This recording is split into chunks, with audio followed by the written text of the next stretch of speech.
गुलशन साहब, हाजी साहब, रियाज साहब, सभी मेरे मोहतरम दोस्त और साथी हैं। ये इकबाल साहब हुस्न इत्तफाक है कि हम पहाड़ी में काम करते हैं, ना एतराज करना उसको चलो कोई नहीं आ सकता। एक इत्तफाक है कि मैं तो साथ इस डाकुंडे बैठे हुए हैं और इस मीटिंग में, और मैं भी बड़ी मुद्दत बाद इतने अपने साथियों को करना काम करने लगा। इस मीटिंग की भी कोई इतला नहीं जिसका नहीं आगाह किया नहीं है, मैं कोई खबर की और ना तुसा ने जब जिक्र किया कि मीटिंग है जिसका भी कोई गल हुई तो इसको और इस मीटिंग की गर्दो गायक ने हवाले नाल ने सोचना शुरू किया कि भाई अज ना मेरा मौका है इसकी मुनासिबत नाल इसने 3 रीजन अगले के साढ़े पहाड़ी लोगों को शायद एहसास होया हुआ है कि गवर्नमेंट ऑफ इंडिया ने जो फैसला किया इन्होंने आखिरी का फैसला करने वाली है तो उन्होंने शुक्रिया अदा करो। या दूसरी गल ये हो सकती कि गवर्नमेंट ऑफ इंडिया को अपनी कोई डिमांड पेश करना चाहते इस करने नाल मीटिंग हो रही, या अगर कोई तीसरी और इस तो अलावा चीज है तो फिर मेरे ख्याल वो गर्जो गायब क्या हो सकती, मैं उसकी तफसील में नहीं जाना उसको खुद समझ सकती और बदकिस्मती नाल इतना ज्यादा त्रिया जरा काम होना ना वो त्रिया काम ज्यादा होना, 2 पहले घट होंगे। अगर तो आज इतना इस वास्ते जमा होया कि आप गवर्नमेंट ऑफ इंडिया को कोई डिमांड रखा तो माफ रखा है या बहुत पहले ऐसा ये काम करना चाहिए भी। जितना तक याद है सागर साहब ने और इन्होंने बाकी साथियों ने एक तहरीक चलाई सी कि बीजेपी की वोट तो आए सन 2005 की गल है, उस बाद कोई एक्टिविटी नहीं 2005 की गल है।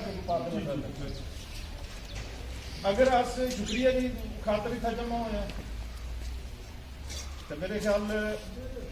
या तो थोड़ा सा फ्री मैच है या फिर किसी थोड़ा ब्रॉड बेस्ड करना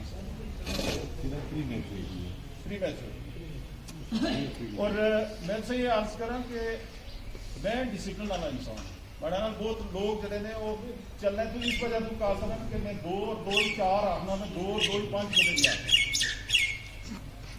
और अगर ये दीवार है पहला तबका है इसमें 10 फुट, अगर मैं 10 फुट तक भी कोई आया कि तू इसकी सफाई करनी तो मैं अपनी हाइट के नाल डंडा 4 फुट ना कोड़ी 10 फुट इसकी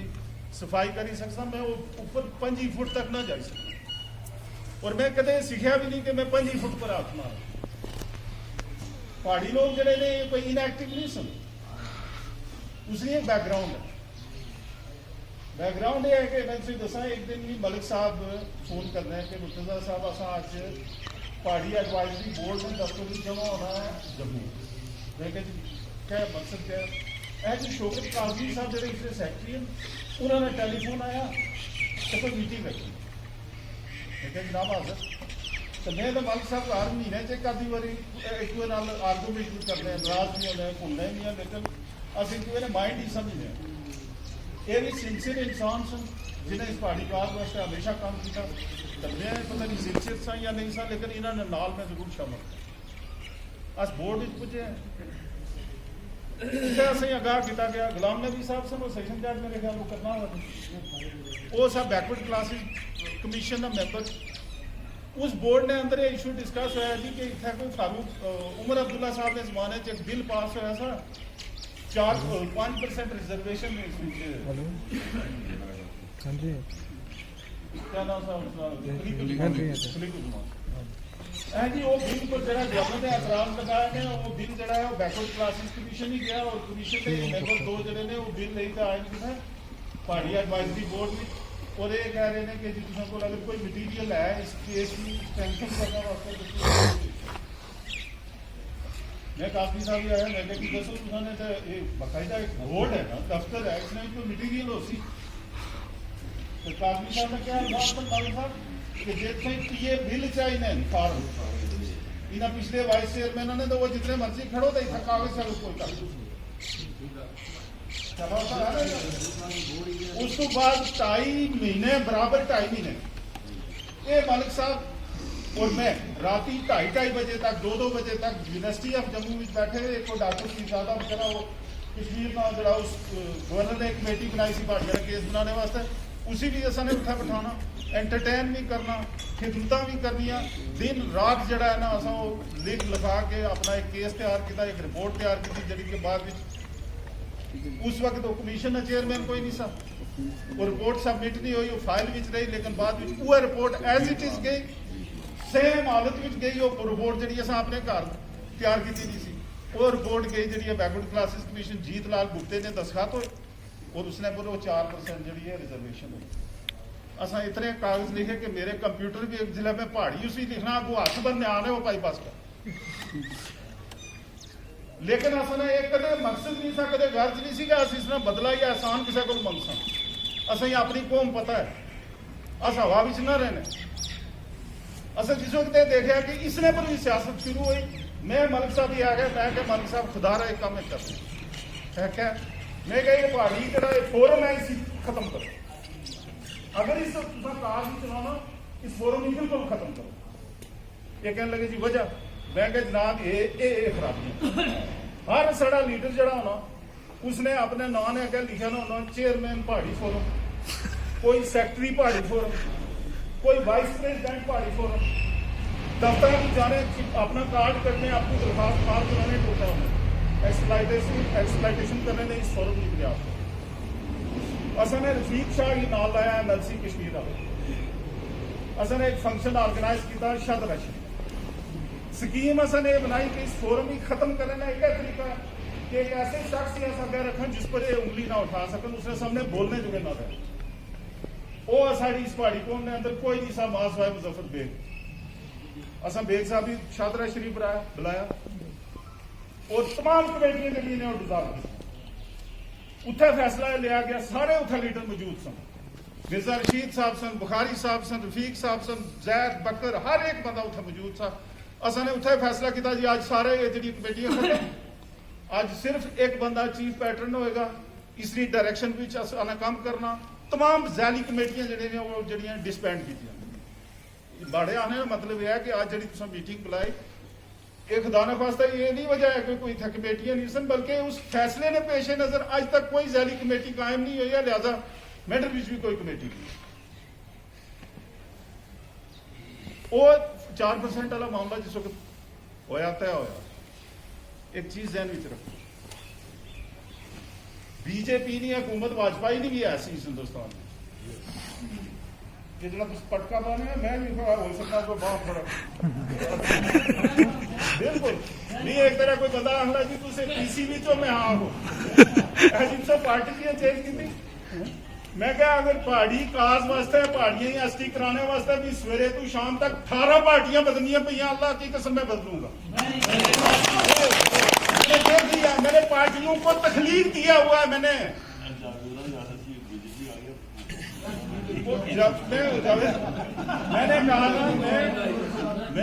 कहा मैं पहाड़ियों की इस काज के लिए मैंने उसको कहा कि अगर मुझे 18 पार्टियां भी सुबह से शाम तक चेंज करनी पड़े मैं दरेग नहीं करूंगा, क्योंकि नहीं पता है ये पार्टियां नहीं हकीकत क्या है, ये पार्टियां सब खुद तखलीक की नहीं है बहुत सारी, इन सारिया पार्टियां ने पिछू नलका अगर टूटी जी उमर अब्दुल्ले नहीं अपनी है, दूसरे नहीं अपनी है, सजाद नून नहीं अपनी है, तीसरे नहीं अपनी है, चौथे नहीं अपनी है, सारे अपने मुफाद ने खाते सब, कोई आइडियोलॉजिकल नहीं पार्टी नहीं, कोई आइडियोलॉजिकल पार्टी नहीं है, मैं सही कर दूं ये सिर्फ अपने मुफाद की पार्टी। जिस दिन इन्हें सूट करना हुआ उस दिन मोदी ने ना होना, जिस दिन इन्हें पॉलिटिकली सूट ना करना हुआ उस वक्त इन्हें पाकिस्तान याद आई जाए। ये नहीं आज जिस वक्त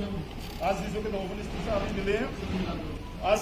होम मिनिस्टर साहब ही मिले हैं, होम मिनिस्टर साहब ही सन एक गल आखी एक गुआ ने मंग मैं क्या असन है पुंछ रजौरी ने लोगों की उस कश्मीर की सियासत ने प्रिज्म विच मत देखो, असन अपना वजूद है, असन अपनी हैसियत है, असन लोग एक्सप्लॉइट मत करो, असन डायरेक्ट गल करो। अस थके ने लोग हैं, अस अपनी दरखास्त पहले खड़सा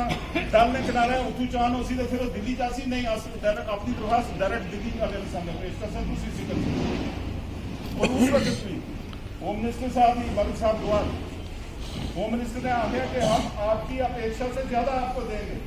मैंने कहा जनाब हमारी कोई अपेक्षा नहीं, हमारा सिर्फ एक ही मुद्दा है, एक ही लफ्ज है और वो है एसटी। हम इससे ज्यादा आपसे कुछ नहीं मांगते। मैं अर्ज करने का मकसद ये है कि इन्होंने कमिटमेंट की थी, ये इस पोजीशन में उनके कमिटमेंट कर सतीश और इतना ज्यादा परेशान नहीं होना चाहिए, क्योंकि इन्होंने वास्ते उन्हें नहीं पता है सारा बंदा एक उधर जासी नहीं उसका उन्हें रोला है अगर तो मालिक साहब ने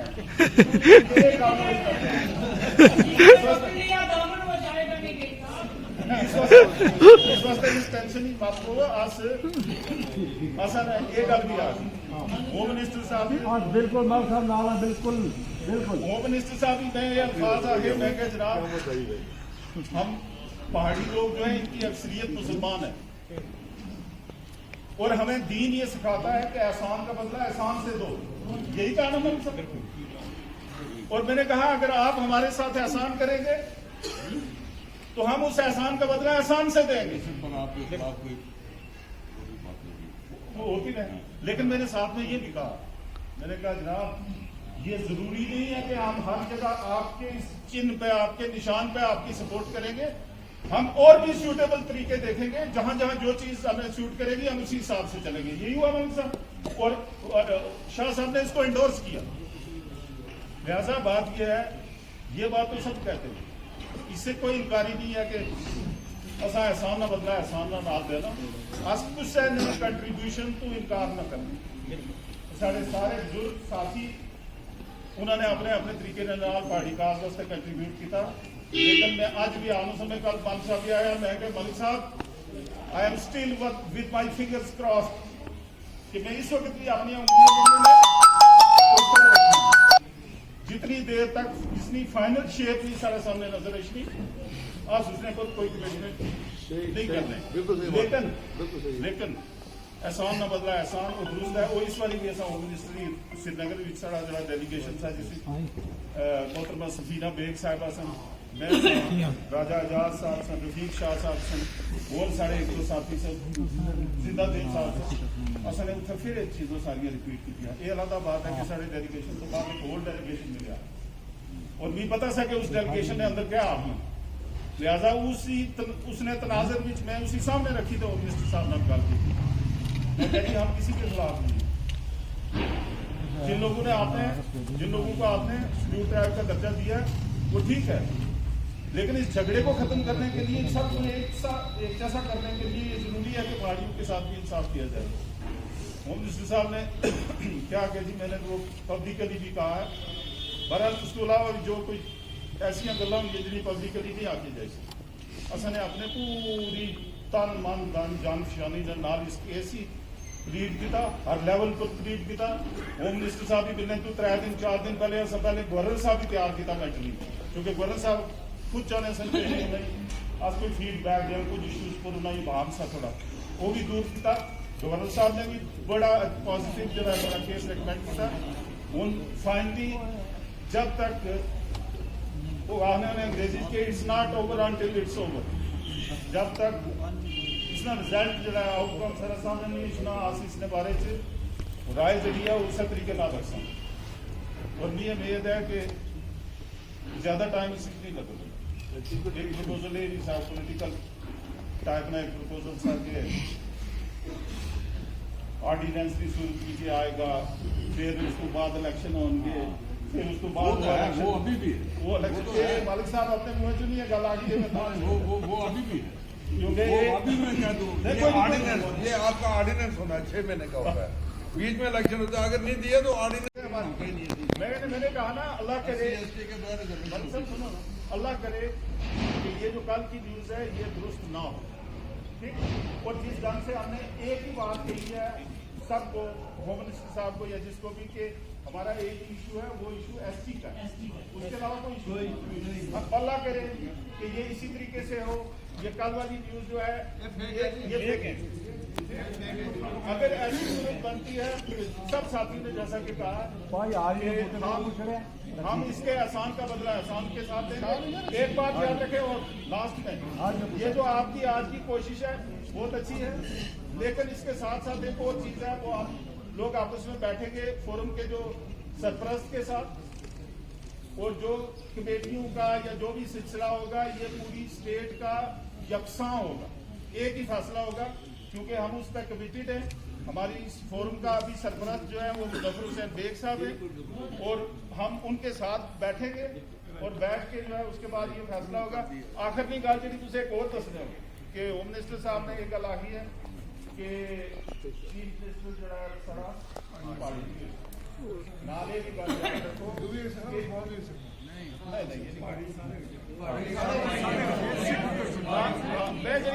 तो सारे आहो ना सारे चीफ मिनिस्टर ਜਿਹੜਾ ਹੋਮ ਮਿਨਿਸਟਰ ਸਾਹਿਬ ਨੇ ਇਹ ਗੱਲ ਆਹੀ ਕਿ ਪਹਾੜੀ ਹੋ ਸਕਣਾ, ਉਹ ਪਹਾੜੀ ਦਰਾਲ ਨਾਲ ਵੀ ਹੋ ਸਕਣਾ ਤੇ ਉਹ ਪਹਾੜੀ ਬਾਰਾਮੂਲਾ ਨਾਲ ਵੀ ਹੋ ਸਕਣਾ। बड़ा राज है जी, बड़ा राज तो है। लिहाजा असा उम्मीद रखनी चाहिए कि वो भी और भी ज्यादा चांस लगने ने उस चीज ने कि पहाड़ी चीफ मिनिस्टर जो अगला इतना होएगा।